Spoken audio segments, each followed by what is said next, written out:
and welcome back to the Diaspoda podcast for the first week of May 2025. It's pretty crazy to think we're almost halfway through this year already, and we're well past halfway through the decade, which is also even scarier.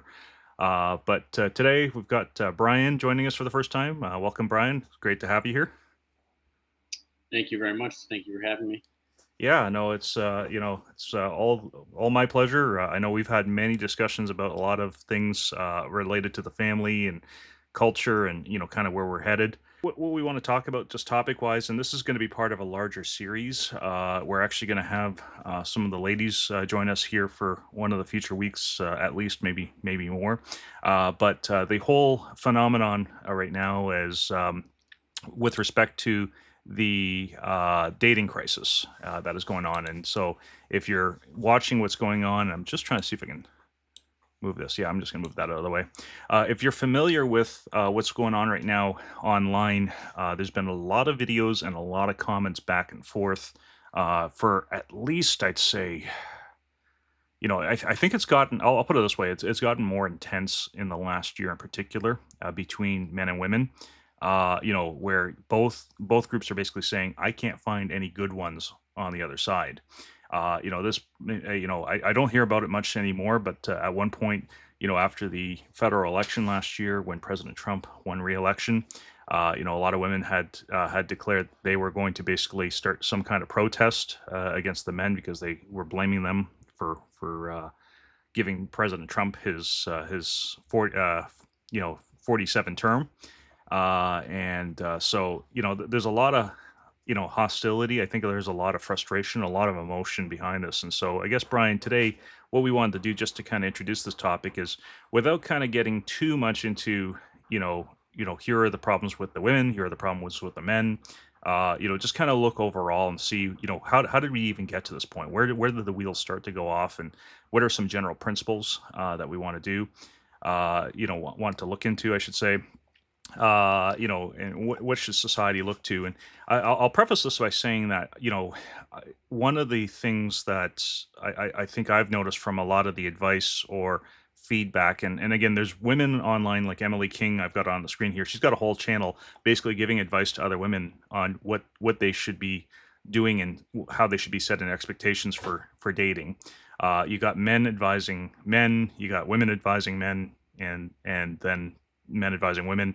It's all over the place. But one of the things I think where we stop short is we're not defining the rules anymore. There's no boundaries anymore as far as what the expectations and the appropriate behaviors are in dating. And so, Brian, I think that, from our perspective, being Christians, we want to look at this and say that even if you're not a Christian, there are some general guidelines that served, for example, our grandparents and our great grandparents, depending on where you find yourself age wise, that worked very well. It actually gave some stability to society.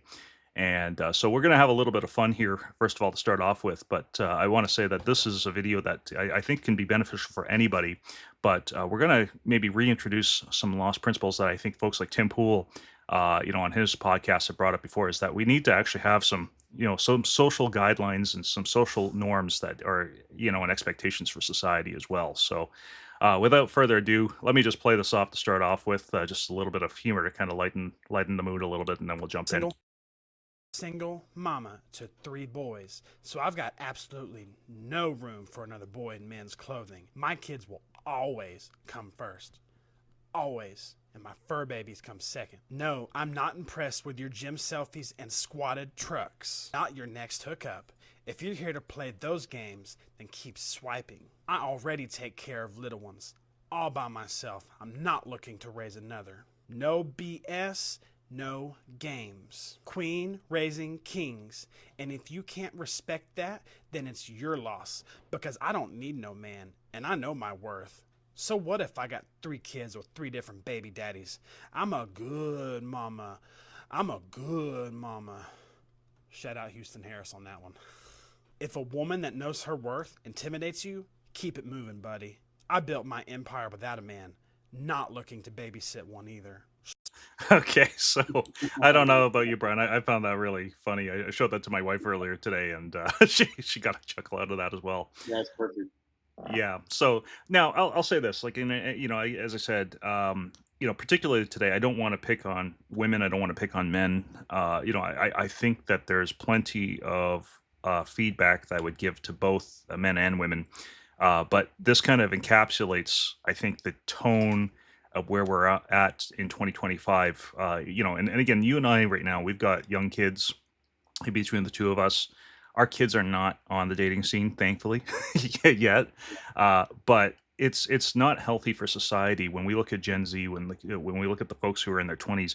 It's not healthy for society to be in a situation where basically you've got, on the one hand, women, saying, "I can't find a man, who meets, the list of requirements I have." And I'm frustrated. And then you have men on the other side saying, I can't meet a woman that has the list requirements I have, and so I'm tapping out. The men are tapping out. The women are, raging a little bit right now. And so I guess, just to start us off with and kind of start this discussion, Brian, if you're looking at the situation today, who would you blame? And I'm not meaning, I'm not going to limit the answer to like men or women, but who would you blame for why we find ourselves in this predicament here today? Well, I guess my first question would be: do we want to talk more societally in general, or more the Christian world? I think both actually. Either what is it? Either or and both. Yeah, yeah, We can layer our answers into two parts on that. So I'll let yeah. you lead as you want to on that. Well, I think you have a couple things. I would say the feminism is a huge shift in mindset that has borne a lot of poisonous fruit, especially in the last 20 years.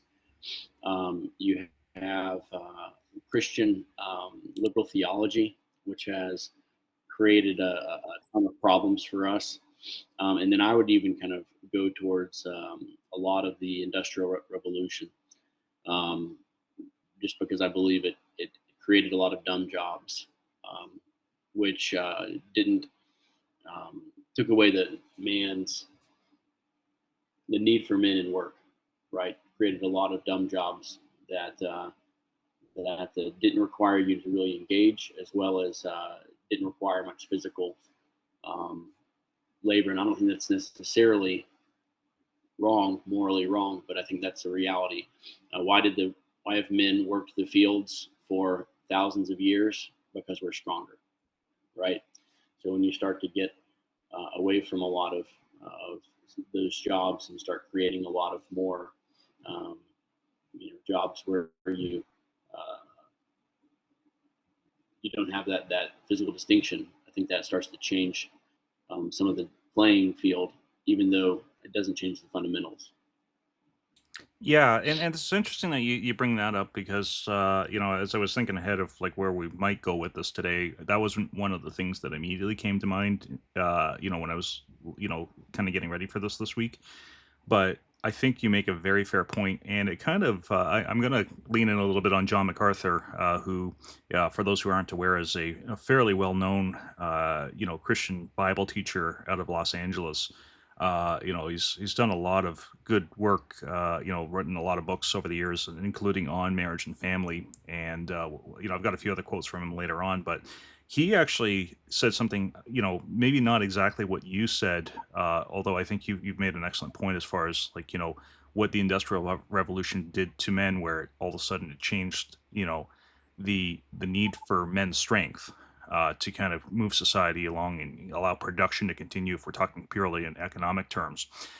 He also made the point as well that I guess Yeah, on that note, the next thing I wanted to kind of ask as well is that, again, I think men and women, again, and I, I think it's fair to say, and you'll probably agree that we're at least three generations deep into trouble here, or probably four at this point, right? Deep in the trouble yeah, on this whole issue. But it's it's the men and women looking for relationships that are on the front lines of dealing with this. But there are yeah, other actors in society that are continually stoking the fire and pouring gasoline on it. And one of the areas I wanted to go with on that is, I don't know how familiar you are with the court system and the federal system with respect to family courts. like where basically we both live here in Texas. The state of Texas receives money every time that they basically split up a family, and I've got a video on that here. I'll just play a clip for Mhm. that, and wanted to get your thoughts on that. So, yeah, give me a second. There's a federal law called Title 4D. It was passed in the late 1970s. This is the cause of the divorce explosion in the 1980s and the creation of, there were no family courts in the early 1980s. They didn't exist. They were created specifically because of Title 4D. Title 4D provides for matching funds for the collection of child support. So I don't know about Virginia, but I know about Texas. In Texas, it's $500 million. It's $480 to $520 million per year. The more child support that's issued, the more money the state gets in reimbursements. The more it collects, the more it gets in the entire Texas Attorney General's office is funded by the child support collection matching funds from Title 4D. Texas actually has a law in the Texas Government Code which requires all judges to rule in cases in such a way to maximize Title 4D. There. So I guess Brian, I'm relatively new to Texas here still, but are you familiar with the with this Title 4D program, how this works, and basically how it incentivizes courts basically taking harsher, I don't know what the word would be, like harsher decisions than they would otherwise normally do in the case of family law? I have not heard of that. That's really fascinating. Yeah, yeah. I said I was kind of surprised when I saw this as well, and so I'm keeping the channel up in case anyone wants to go watch the original videos on this. But yeah, like that kind of when I heard this, I think that for me this kind of clicked, you know, a couple of neurons that were kind of in my head kind of separated. That oh, okay, it all makes sense now. What's going on here? Where it's not just a case like we think of a breakup, a divorce that happens. Our church just went through an excellent series our pastor did on marriage and divorce that went over the course of, I think, almost 3 months.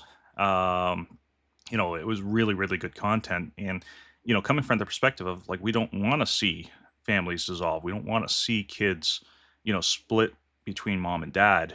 And at the same time, what we're finding out is that the system literally is built to do just that.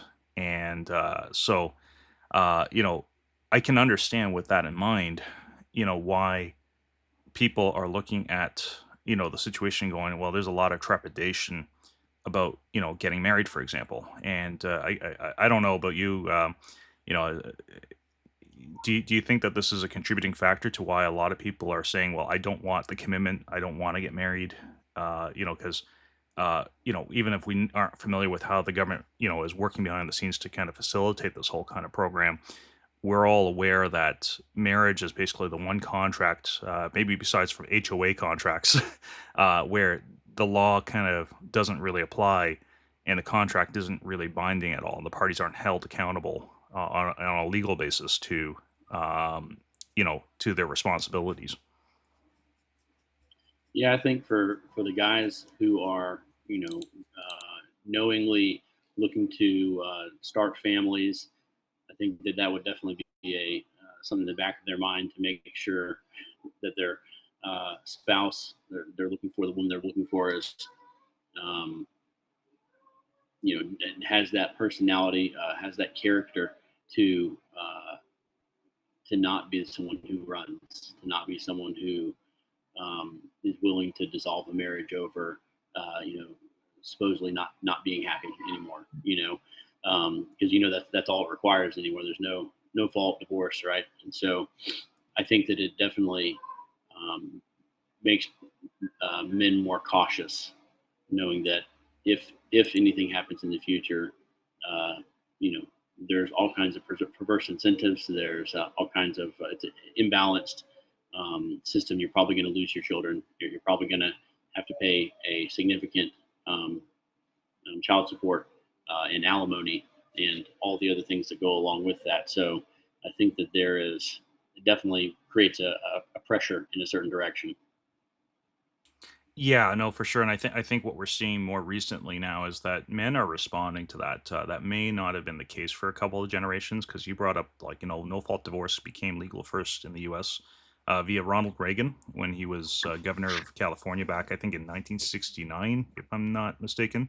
But it took a couple of generations, but now I think you're right that men are responding and saying, look, if the deck is stacked against us, we're just not playing. Right, Yeah.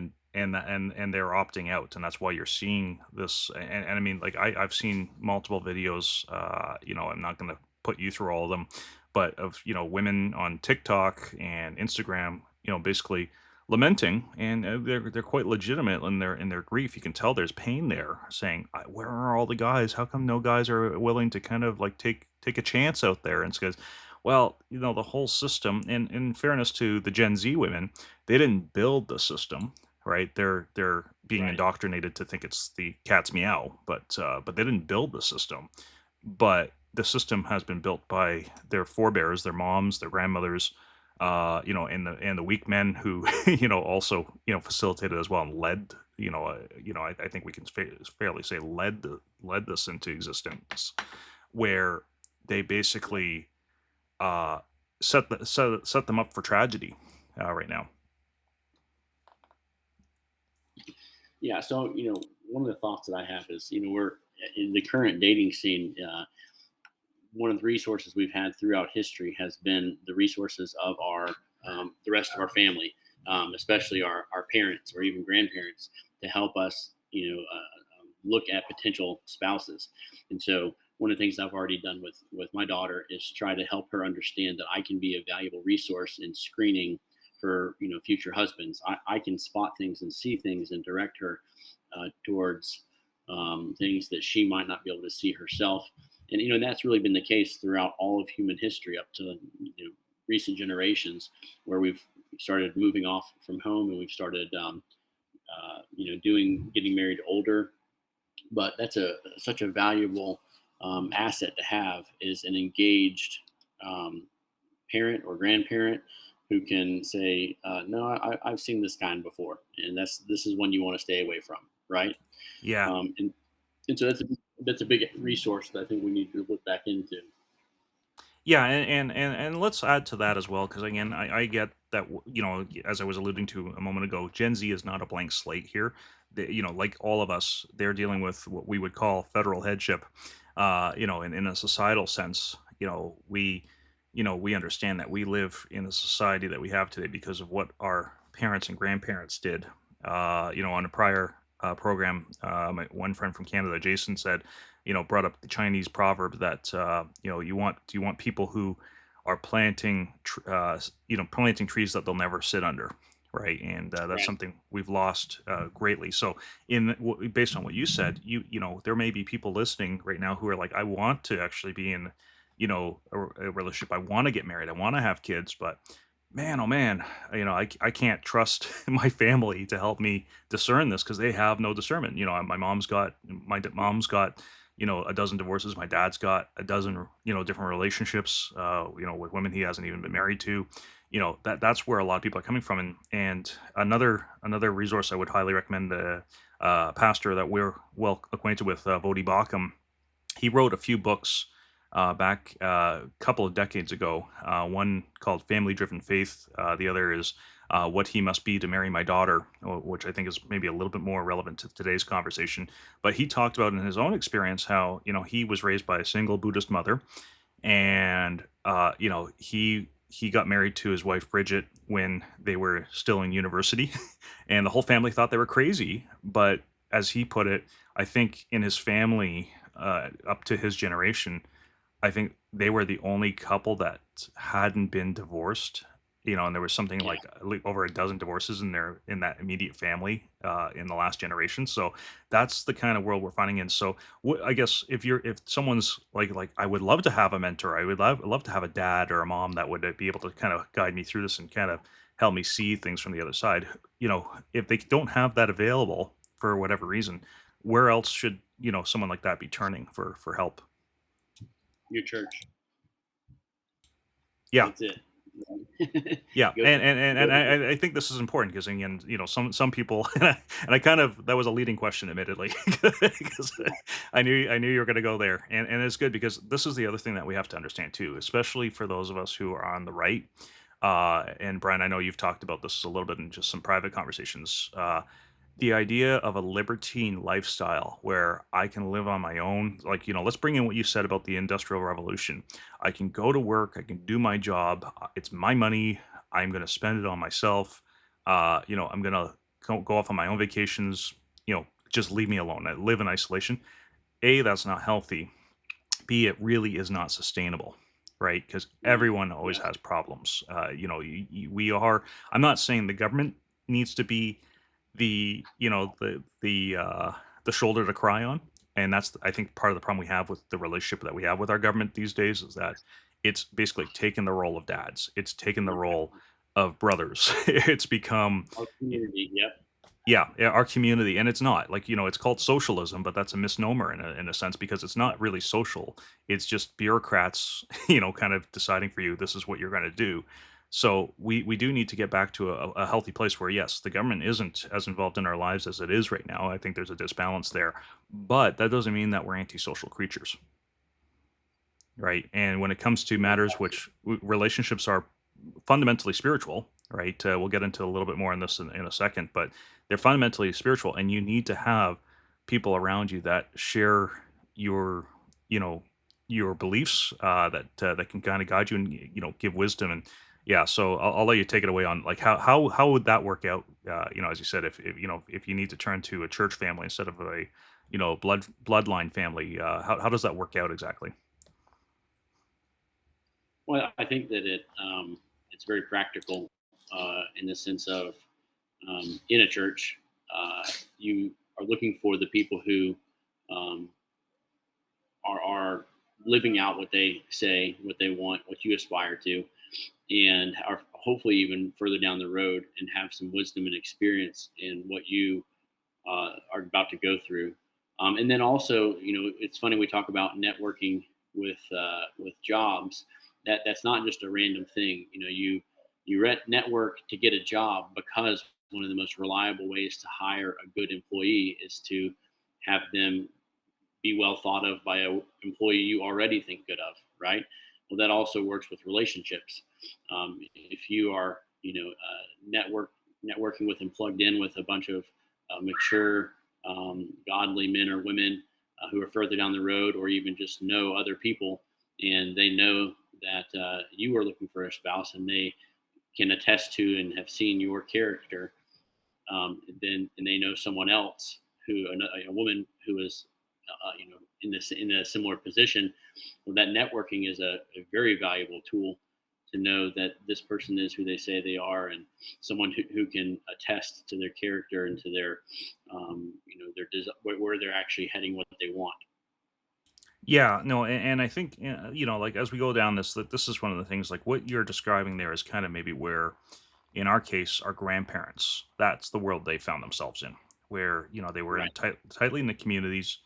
There wasn't, and I want to kind of go a step further with this here as I go through this, but they were in communities where like they all belonged to a church, and it was essentially a social club if nothing else, right? But people knew each other, right? And because of that, there was a lot more stability. And I can hear the social studies professors screaming in rage right now as I say this. It's like, but there was problems back then too. And it's like, yes, there was, right?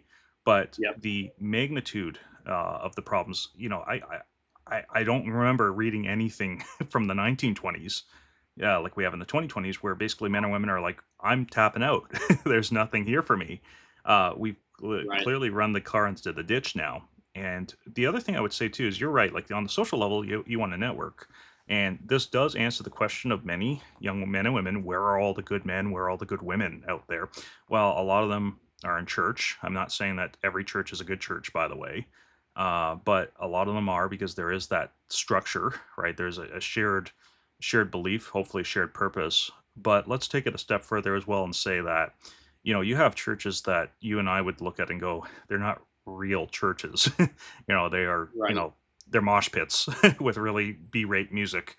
And there's no community either, because you go in there for an hour, you sing a few songs, a guy comes up and gives his own little TED talk on something, and then you all head out for the rest of the week. And Yeah. so we have to add a layer to that as well, to say that you need to have a shared um shared values, but it needs to go beyond that and say that you have to have shared beliefs, and that needs to extend into this whole dating and marriage relationship discussion as well. Is that what I think part of the reason why so many men and women are frustrated today as well, is that they're looking, but there's actually a real disconnect between a lot of people on what a family should be, what the goal of this Yeah, relationship exactly. is, how Yes. kids should you have kids, how those kids Yeah. get raised, all these things. And so, uh, you know, I guess, I'll ask this, is like, do you think that that's too much to say that, you should actually be looking, where, if I can borrow the analogy, you should be looking where the fish are, and Yeah. in your case, you should be looking for someone that is actually going to share your worldview. Yes. So, I think a point that you're bringing up is really, really powerful. In the book 1984, one of the things that they were doing actively was trying to decrease the words in the dictionary. Right? They were trying to dumb down the language, because that without clear language, it's hard to have clear thoughts. Right? The precise language leads to clarity of thought. You can see this in just the practice of journaling, from to even just pushing yourself to not use curse words and actually describe what the emotion is. And so what there's some new terms that are coming out, trad wives and theo bros and these other things, and they're helpful because they're often very much in regard to marriage and family, and even looking for a potential spouse. It defines more clearly when you say, I'm looking for a good man or a good woman. Well, what do you mean by that? Right? Because that's a really nondescript term. And so when you can start saying, I'm looking for someone who has even just traditional values, that says a ton. Well, that means that I'm going to specialize here, and she's going to specialize there, and together the goal of our marriage is going to be this. And so that brings a lot of clarity, that can really help screen out a lot of bad fits. And it also, I think, pushes people, especially young people who have not been exposed to very good churches with good theology, to start asking themselves questions of, well, what am I looking for, and why, and what is my role, and what is that going to require of me? Because everything good in life requires sacrifice. And so, what is the thing that they're going to be required to sacrifice, and is it going to be worth it? And how do you start working towards that? How many young men are really, when they're starting college, thinking, I need a job that can provide for my family so that my wife can stay home and I don't have to work more than 50 hours a week. Right? Yeah, yeah. That's a different way of approaching college, and I don't think many men are approaching college that way, but they should be. Right? Or even just, I want to start, this is the business that I think would allow me to take care of my family, and I need the skills. Now, where can I get those skills? That we're not forward thinking like that, which then leaves you at 30 having these values and desires, and realizing you've got to turn the opposite direction. You've been going in the wrong way for the last 10 or 15 years, so it becomes really difficult. Yeah, and that's a very powerful point as well. In turn, I think, Brian, is that you brought up, is that, like, I think for a few generations now, we've had successive cohorts of people getting through that process of, they live up, and you see it in a lot of videos, like, people want to go out and party and just kind of live their own life in their 20s, right, men and women, and then they hit 30, and for different reasons and to different degrees and different ways, men and women hit their 30s and realize, oh wait, this stage of my life is actually coming to an end, and I actually have these desires that weren't really on the horizon, and no one prepared me for either. right? So now there's this panic, this panicked rush to see, okay, well, who's out there? How can I actually get this thing that I missed out on? And I think that we're still in the case, and I mean, for me, it's noticeable. You see more people in the states who are in good, healthy marriages in their 20s than you do in a place like Canada. Right? Right. It's a clear observation that I've had, even in my travels before I immigrated here. But that is decreasing. It is causing a crisis. It's going to cause a social crisis because we're on the precipice right now of our birth rate not being replaceable, and whether you like it or not, we may not live around for it, but we could be the same generation. We could be to the next three generations what our parents and grandparents were to us, in that we weren't planning for the future. You don't want to be in a situation where you have a declining birth rate.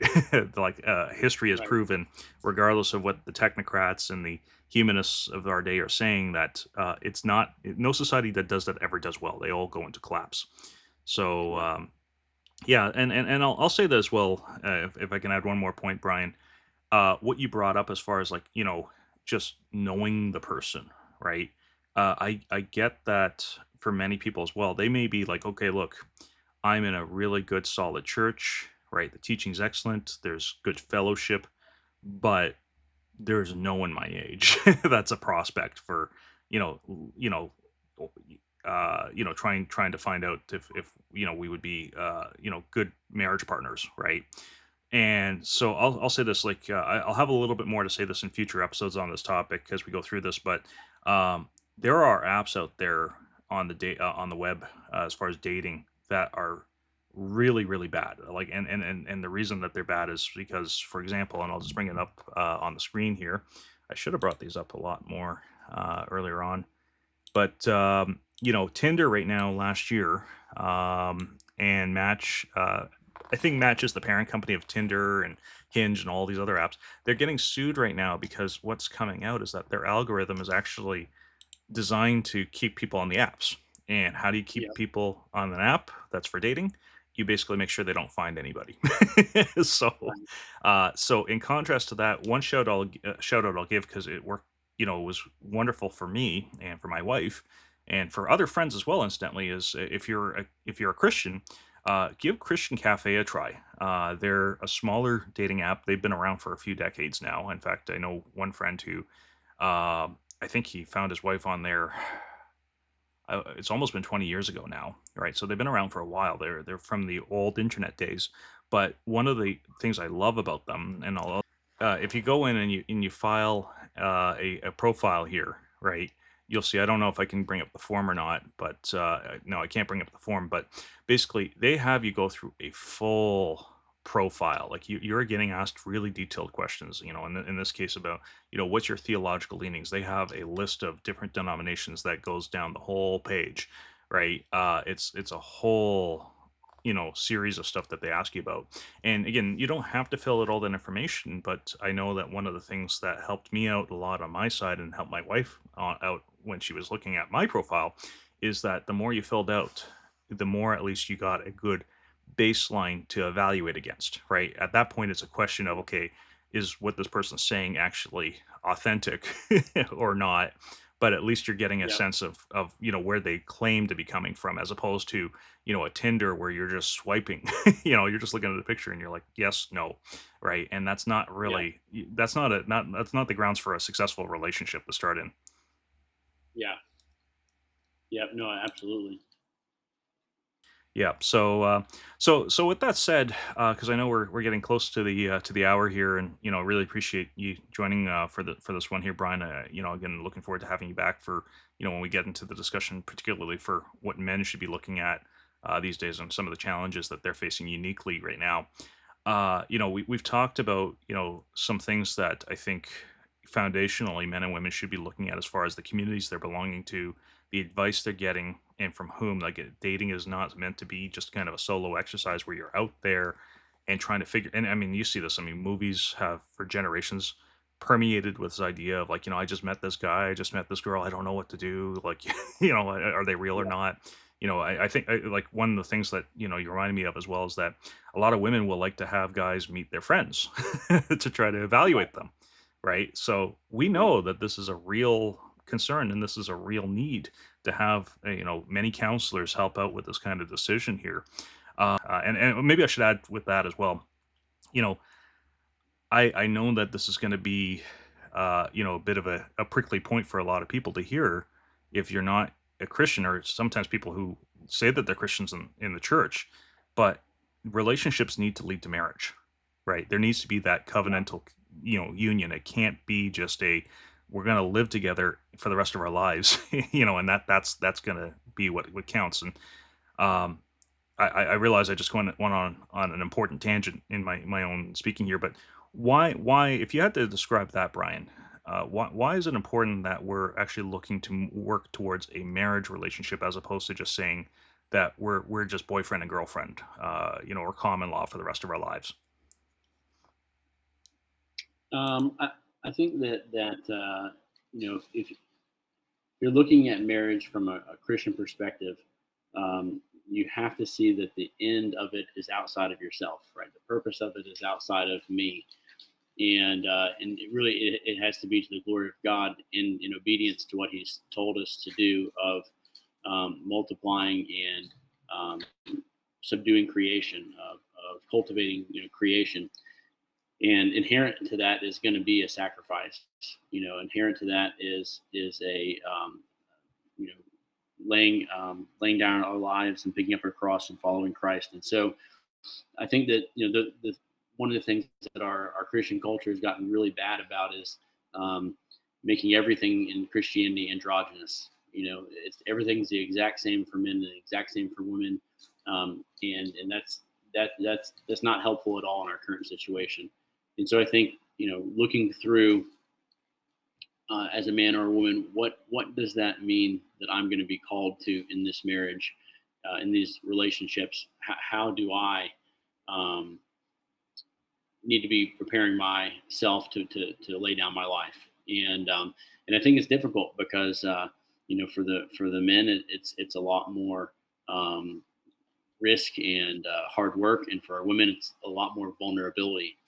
And so that's the but you have to kind of work on that. You're not gonna accept that and be that in a day. That's going to take a long time of working at that intentionally in yourself to say no, this is what I'm called to do, and only then will that marriage really be able to be what it's supposed to be, when the roles are appropriately filled and being played out daily.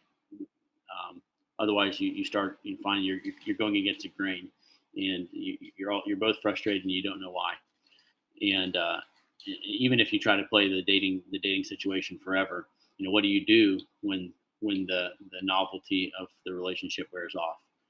Well, that novelty was in a sense supposed to launch you into the marriage, and now that you're not there and there's no commitment, that's when you decide to leave and go try it again somewhere else because for some reason the fire died.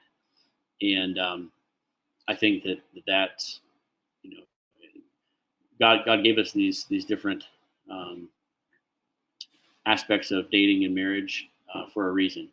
And so um, as we're bucking against His plan, originally I said one of the biggest things that I think uh, has hurt us and got us here was liberal Christian theology. And I think at the foundation of that, um, with the liberal Christian theology, is just truly the belief that we've moved beyond the Bible. Most of those things, especially in regards to men and women in the Bible, that was for people back then. But we've moved. They didn't have a cell phone. I have a cell phone, so clearly, what my life is more advanced than their lives, and those old things don't really apply to me anymore. Yeah. We really have that undercurrent, that we can worship how we want to worship, we can live how we want to live, we can believe theology even if it's unbiblical because we really are better. We're better than this book. Yeah, and to add to that, just what you said there, Brian, regardless of whether you're listening to this as a Christian, a nominal Christian, someone who's like, yeah, I believe, but I don't go to church or anything, or a non-Christian, right? If you're living in the West right now, you are a product, like you said, Brian, of liberal Christian theology, right? It has had such a penetration and influence over every facet of our society. Because if you go, even if say you immigrated from, say, I don't know, like the Middle East, Southeast Asia, and you're living here now for a few years, right? The societies over there, they don't have, what we would call common law marriage, right? They don't Yeah. have a lot of these things that, like this casualness towards relationships that we have, right? I know that in Asia, maybe East Asia, it's a little bit more popular in particular, but even there's still a very different sense of, how marriage relationships are supposed to work. And incidentally, you notice how every society started out with marriage, right? We're kind of trying to get rid of it, but every society had marriage, which is kind of interesting that happens because societies don't usually have a whole lot in common culturally otherwise.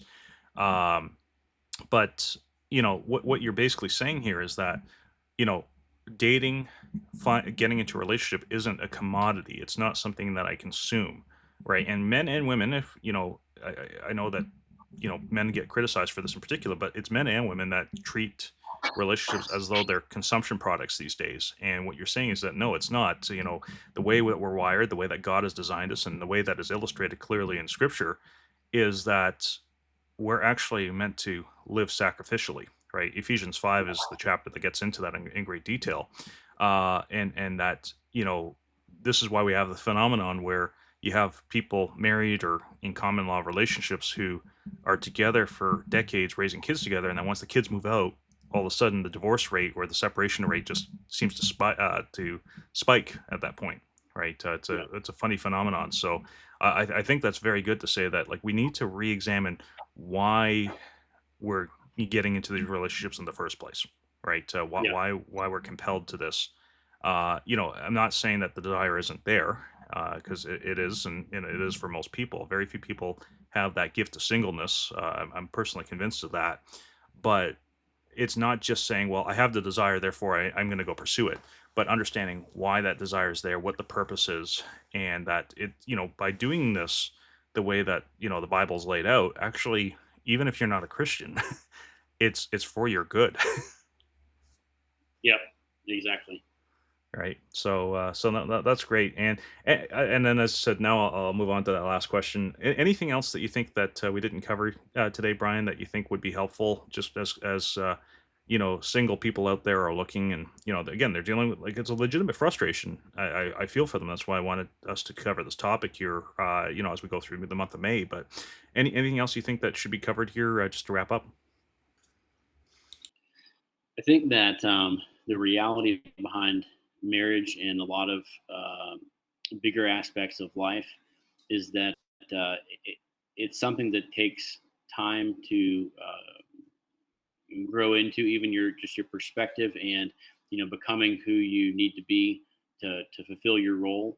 And I think humans are really bad at that kind of mid-level skill. If it's something I can do today or in a week, well, that's good.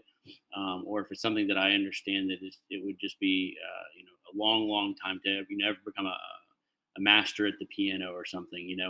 That's something you're going to dedicate your whole life to. But most of our skills are kind of in the I call mid-level skill, where it's going to take 3 years of steady work to get good at something. I think we're really bad at those. We give up. It's like learning a language. You can learn a language in 3 years if you work at it daily.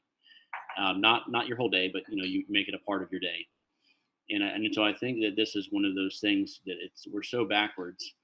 But to kind of reorient ourselves and get ourselves back on course is something that's not going to happen in weeks or months. It's gonna take some time, but you know, learning and growing theologically, learning and growing relationally, building relationships.